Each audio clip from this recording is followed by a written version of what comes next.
सिंध के सीनियर वजीर शर्जील इनाम मेमन ने साबिक सदर आरिफ अलवी से मुखातिब होते हुए कहा है कि सब जानते हैं 2018 में वो सदर कैसे बने थे। कराची में 18वीं बुल्ड एशिया नुमाइश के इफ्तिताह के मौके पर मीडिया से गुफ्तगू में शर्जील मेमन ने कहा कि आरिफ अलवी नहीं चाहते कि उनका लीडर जेल से रिहा हो। उनका मजीद क्या कहना था, मुलाहिजा कीजिए।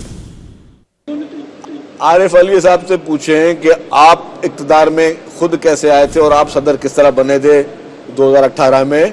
तो आरिफ अलवी, मैंने कहा ना कि जी आधा तीतर आधा बटेर, कुछ लोग मुज़ाकराती टेबल पर बैठे हैं और आरिफ अलवी साहब जैसे लोग जो हैं वो इस तरह के खामाखाई सियासी शोशे छोड़ते हैं।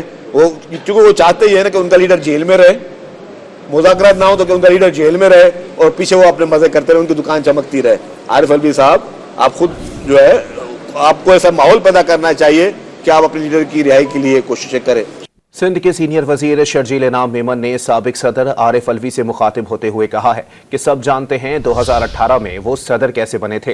कराची में 18वीं बुल्ड एशिया नुमाइश के इफ्तिताह के मौके पर मीडिया से गुफ्तगू में शर्जील मेमन ने कहा कि आरिफ अलवी नहीं चाहते कि उनका लीडर जेल से रिहा हो। उनका मजीद क्या कहना था, मुलाहिजा कीजिए।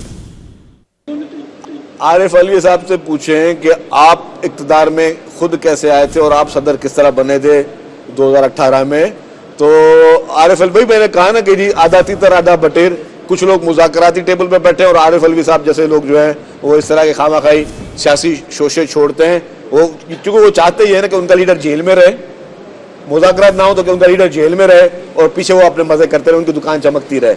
आरिफ अलवी साहब, आप खुद जो है आपको ऐसा माहौल पैदा करना चाहिए कि आप अपने लीडर की रिहाई के लिए कोशिशें करें।